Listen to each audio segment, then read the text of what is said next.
এখন শরৎচন্দ্র চট্টোপাধ্যায়ের শ্রীকান্ত, তৃতীয় খণ্ড, পর্ব ৭। আপনাকে আপনি বিশ্লেষণ করিলে দেখিতে পায়, যে কয়টি নারী চরিত্র আমার মনের উপর গভীর রেখাপাত করিয়াছে, তাহার একটি সেই কুশারী মহাশয়ের বিদ্রোহী ভ্রাতৃজয়া। এই সুদীর্ঘ জীবনে সুনন্দাকে আমি আজও ভুলি নাই। মানুষকে এত শীঘ্র এবং এত সহজে রাজলক্ষ্মী আপনার করিয়া লইতে পারে যে সুনন্দা যে একদিন আমাকে দাদা বলিয়া ডাকিয়াছিল, তাহাতে বিস্মিত হইবার কিচ্ছু নাই। না হইলে এই আশ্চর্য মেয়েটিকে জানিবার সুযোগ আমার কখনো ঘটিত না। অধ্যাপক যদু তর্কালঙ্কারের ভাঙাচোরা ২-৩খানা ঘর আমাদের বাড়ির পশ্চিমে মাঠের এক প্রান্তে চাহিলেই সোজা চোখে পড়ে। এখানে আসিয়া পর্যন্তই পড়িয়াছে। কেবল এক বিদ্রোহিণী যে ওইখানে তার স্বামীপুত্র লইয়া বাসা বাঁধিয়াছে, ইহাই জানিতাম না। বাঁশের পুল পার হইয়া একটা কঠিন অনুর্বর মাঠের উপর দিয়া মিনিট 10-এর পথ। মাঝখানে গাছপালা প্রায় কিছুই নাই।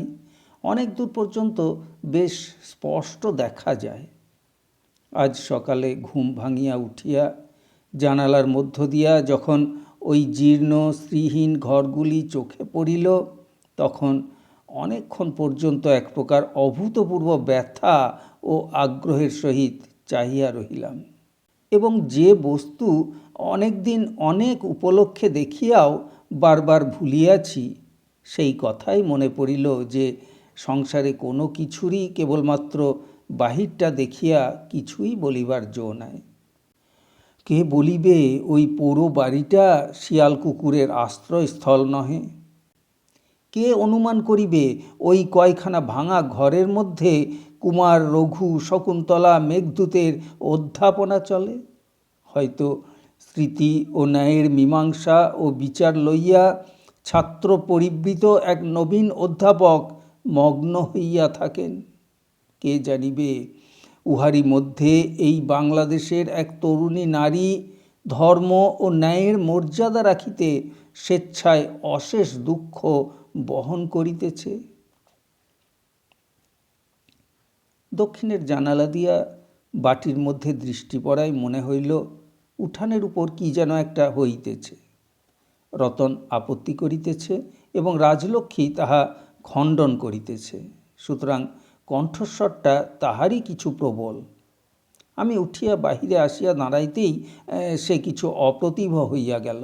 কহিল, ঘুম ভেঙে গেল বুঝি? যাবেই তো। রতন, তুই গলাটা একটু খাটো কর বাবা, নইলে আমি তো আর পারি নে।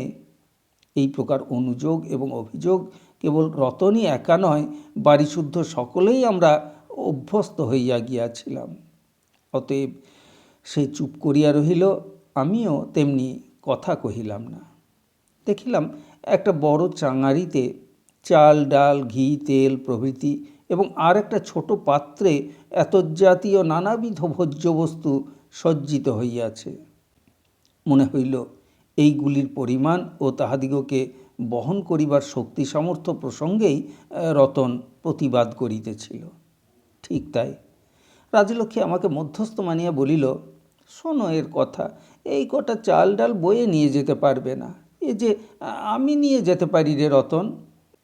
এই বলিয়া সে হেঁট হইয়া স্বচ্ছন্দে বড় ঝুড়িটা তুলিয়া ধরিল। বাস্তবিক ভার হিসাবে মানুষের পক্ষে, এমনকি রতনের পক্ষেও এগুলি বহিয়া লইয়া যাওয়া কঠিন ছিল না। কিন্তু কঠিন ছিল আর একটা কাজ, ইহাতে তাহার মর্যাদাহানি হইবে। কিন্তু মনিবের কাছে লজ্জায় এই কথাটাই সে স্বীকার করিতে পারিতেছিল না। আমি তাহার মুখের পানে চাহিয়া অত্যন্ত সহজেই এ কথাটা বুঝিতে পারিলাম। হাসিয়া কহিলাম, তোমার যথেষ্ট লোকজন আছে, প্রজারও অভাব নেই, তাদের কাউকে দিয়ে পাঠিয়ে দাও, রতন না হয় খালি হাতে সঙ্গে যাক। রতন অধোমুখে দাঁড়াইয়া রহিল। রাজলক্ষ্মী একবার আমার ও একবার তাহার প্রতি দৃষ্টিপাত করিয়া নিজেও হাসিয়া ফেলিয়া বলিল, হতভাগা, আধ ঘন্টা ধরে ঝগড়া করলে, তবু বললে না যে ও সব ছোটো কাজ রতনবাবুর নয়। যা, কাউকে ডেকে আনগে। সে চলিয়া গেলে আমি জিজ্ঞাসা করিলাম, সকালে উঠেই এসব যে? রাজলক্ষ্মী বলিল, মানুষের খাবার জিনিস সকালেই পাঠাতে হয়, কিন্তু কোথায় পাঠানো হচ্ছে এবং তার হেতু? রাজলক্ষ্মী কহিল, হেতু মানুষে খাবে এবং যাচ্ছে বামুন বাড়িতে। কহিলাম, বামুনটি কে? রাজলক্ষ্মী হাসি মুখে ক্ষণকাল চুপ করিয়া রহিল। বোধহয় ভাবিল নামটা বলিবে কি না, কিন্তু পরক্ষণেই কহিল, দিয়ে বলতে নেই, পুণ্যি কমে যায়। যাও, তুমি হাত মুখ ধুয়ে কাপড় ছেড়ে এসো, তোমার চা তৈরি হয়ে গেছে। আমি আর কোনো প্রশ্ন না করিয়া বাহিরে চলিয়া গেলাম। বেলা বোধহয় তখন 10টা। বাহিরের ঘরের তক্তাপোষের উপর বসিয়া কাজের অভাবে একখানা পুরানো সাপ্তাহিক কাগজের বিজ্ঞাপন পড়িতেছিলাম। হঠাৎ একটা অচেনা কণ্ঠস্বরের সম্ভাষণে মুখ তুলিয়া দেখিলাম আগন্তুক অপরিচিতই বটে। কহিলেন, নমস্কার বাবুমশাই। আমিও হাত তুলিয়া প্রতি নমস্কার করিয়া বলিলাম, বসুন। ব্রাহ্মণের অতিশয় দিন বেশ, পায়ে জুতা নাই, গায়ে জামা নাই, শুধু একখানি মলিন উত্তরীয়। পরিধানের বস্ত্রখানি তেমনি মলিন, উপরন্তু 2-3 স্থানে গ্রন্থি বাঁধা। পল্লীগ্রামের ভদ্র ব্যক্তির আচ্ছাদনের দীনতা বিস্ময়ের বস্তুও নয়। কেবলমাত্র ইহার উপরেই তাহার সাংসারিক অবস্থা অনুমান করাও চলে না। তিনি সম্মুখে বাঁশের মোড়াটার উপরে উপবেশন করিয়া কহিলেন, আমি আপনার একজন দরিদ্র প্রজা। ইতিপূর্বেই আমার আশা কর্তব্য ছিল, ভারী ত্রুটি হয়ে গেছে। আমাকে জমিদার মনে করিয়া কেহ আলাপ করিতে আসিলে আমি মনে মনে যেমন লজ্জিত হইতাম, তেমনি বিরক্ত হইতাম।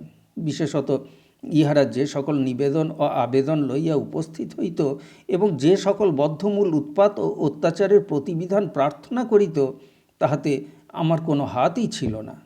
ইহার প্রতিও প্রসন্ন হইতে পারিলাম না। কহিলাম, বিলম্বে আসার জন্যে আপনি দুঃখিত হবেন না, কারণ একেবারে না এলেও আমি ত্রুটি নিতাম না, ওরকম আমার স্বভাব নয়। কিন্তু আপনার প্রয়োজন? ব্রাহ্মণ লজ্জিত হইয়া কহিলেন, অসময়ে এসে আপনার কাজে হয়তো ব্যাঘাত করলাম, আমি আর একদিন আসব। এই বলিয়া তিনি উঠিয়া দাঁড়াইলেন। আমি বিরক্ত হইয়া কহিলাম, আমার কাছে আপনার কি প্রয়োজন বলুন। আমার বিরক্তিটা তিনি অনায়াসে লক্ষ্য করিলেন।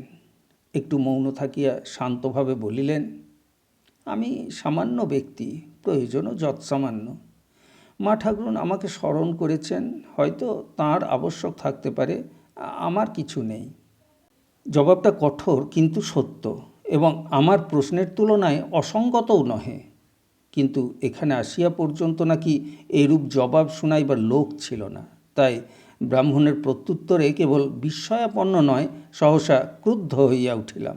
অথচ মেজাজ আমার স্বভাবত রুক্ষও নয়, অন্যত্র কোথাও এ কথায় কিছু মনেও হইত না। কিন্তু ঐশ্বর্যের ক্ষমতা জিনিসটা এতই বিশ্রী যে সেটা পরের ধার করা হইলেও তাহার অপব্যবহারের প্রলোভন মানুষে সহজে কাটাইয়া উঠিতে পারে না। অতএব অপেক্ষাকৃত ঢের বেশি রূঢ় উত্তরই হঠাৎ মুখে আসিয়া পড়িয়াছিল। কিন্তু ঝাঁঝটা তাহার উৎক্ষিপ্ত হইবার পূর্বেই দেখিলাম পাশের দরজাটা খুলিয়া গেল এবং রাজলক্ষ্মী তাহার পূজার আসন হইতে অসমাপ্ত আহ্নিক ফেলিয়া রাখিয়াই উঠিয়া আসিল। দূর হইতে সসম্ভ্রমে প্রণাম করিয়া কহিল, এরই মধ্যে উঠবেন না, আপনি বসুন, আপনার কাছে আমার অনেক কথা আছে। ব্রাহ্মণ পুনরায় আসন গ্রহণ করিয়া বলিলেন, মা, আপনি তো আমার সংসারের অনেক দিনের দুশ্চিন্তা দূর করে দিলেন। এতে প্রায় আমাদের 15 দিনের খাওয়া চলে যাবে। কিন্তু সম্প্রতি অকাল চলছে, ব্রত নিয়ম কিছুরই দিন নেই। ব্রাহ্মণী আশ্চর্য হয়ে তাই জিজ্ঞাসা করছিলেন। রাজলক্ষ্মী সহাস্যে কহিল, আপনার ব্রাহ্মণী কেবল বারব্রতের দিনক্ষণগুলোই শিখে রেখেছেন, কিন্তু প্রতিবেশীর তত্ত্ব নেবার কালাকাল বিচারটা আমার কাছে শিখে যেতে বলে দেবেন। ব্রাহ্মণ কহিলেন, এত বড় সিধেটা কি তাহলে মা? প্রশ্নটা তিনি শেষ করিতে পারিলেন না, অথবা ইচ্ছা করিয়াই করিলেন না। কিন্তু আমি এই দাম্ভিক ব্রাহ্মণের অনুক্ত বাক্যের মর্মটা সম্পূর্ণ উপলব্ধি করিলাম, কিন্তু ভয় হইল আমারই মতো না বুঝিয়া রাজলক্ষ্মী হয়তো একটা শক্ত কথা শুনিবে। লোকটির একদিকের পরিচয় এখনও অজ্ঞাত থাকিলেও আর একদিকের পরিচয় ইতিপূর্বেই পাইয়াছিলাম। সুতরাং এমন ইচ্ছা হইল না যে আমারই সম্মুখে আবার তাহার পুনরাবৃত্তি ঘটে। শুধু একটা সাহস এই ছিল যে কেহ কোনোদিন মুখোমুখি রাজলক্ষ্মীকে নিরুত্তর করিয়া দিতে পারিত না। ঠিক তাহাই হইল। এই বিশ্রী প্রশ্নটাকেও সে অত্যন্ত সহজে পাশ কাটাইয়া গিয়া হাসিয়া বলিল, তর্কালঙ্কার মশাই, শুনেছি আপনার ব্রাহ্মণী ভারী রাগী মানুষ। বিনা নিমন্ত্রণে গিয়ে পড়লে হয়তো চটে যাবেন, না হলে এ কথার জবাব তাঁকেই দিয়ে আসতাম। এতক্ষণে বুঝিলাম ইনি যদুনাথ কুশারী, অধ্যাপক মানুষ। প্রিয়তমার মেজাজের উল্লেখে নিজের মেজাজ হারাইয়া ফেলিলেন। হাহা করিয়া উচ্চ হাস্যে ঘর ভরিয়া প্রসন্ন চিত্তে বলিলেন, না মা, রাগ হবে কেন? নিতান্তই সোজা মানুষ। আমরা দরিদ্র, আপনি গেলে তো তার উপযুক্ত সম্মান করতে পারবো না। তিনিই আসবেন, একটু সময় পেলে আমি তাকে সঙ্গে করে নিয়ে আসব। রাজলক্ষ্মী জিজ্ঞাসা করিল, তর্কালঙ্কার মশাই, আপনার ছাত্র কটি? কুশারী বলিলেন, 5টি। এদেশে বেশি ছাত্র তো পাবার জো নেই, অধ্যাপনা কেবল নামমাত্র। সব কটিকেই খেতে পড়তে দিতে হয়? না, বিজয় তো দাদার ওখানে থাকে, একটির বাড়ি গ্রামের মধ্যেই। কেবল 3টি ছাত্র আমার কাছে থাকে। রাজলক্ষ্মী একটুখানি চুপ করিয়া থাকিয়া অপূর্ব স্নিগ্ধ কণ্ঠে কহিল, এই দুঃসময়ে এ তো সহজ নয় তর্কালঙ্কার মশাই। ঠিক ঠিক এই কণ্ঠস্বরের প্রয়োজন ছিল, না হইলে অভিমানী অধ্যাপকের উত্তপ্ত হইয়া উঠার কিছুমাত্র বাধা ছিল না। অথচ এবার তাহার মনটা একেবারে ওদিক দিয়াই গেল না। অতি সহজেই গৃহের দুঃখ দৈন্য স্বীকার করিয়া ফেলিলেন। বলিলেন, কি করে যে চলে সে কেবল আমরা 2টি প্রাণীই জানি, কিন্তু তবু তো ভগবানের উদয়াস্ত আটকে থাকে না মা। তাছাড়া উপায়ই বা কী? অধ্যয়ন অধ্যাপনা তো ব্রাহ্মণেরই কাজ। আচার্যদেবের কাছে যা পেয়েছি সে তো কেবল নস্ত ধন, আর একদিন সে তো ফিরিয়ে দিতেই হবে মা। একটু স্থির থাকিয়া পুনশ্চ কহিলেন, একদিন এই ভার ছিল দেশের ভূস্বামীর উপর, কিন্তু এখন দিনকাল সমস্তই বদলে গেছে। সে অধিকারও তাঁদের নেই, সে দায়িত্বও গেছে। প্রজা রক্ত শোষণ করা ছাড়া তাদের আর কোনো করণীয় নেই। তাদের ভূস্বামী বলে মনে করতেই এখন ঘৃণাবোধ হয়। রাজলক্ষ্মী হাসিয়া বলিল, কিন্তু ওদের মধ্যে কেউ যদি কোনো প্রায়শ্চিত্ত করতে চায় তাতে যেন আবার বাধা দেবেন না। কুশারী লজ্জা পাইয়া নিজেও হাসিলেন, কহিলেন, এ বিমনা হয়ে আপনার কথাটা আমি মনেই করিনি, কিন্তু বাধা দেব কেন? সত্যি তো এ আপনাদেরই কর্তব্য।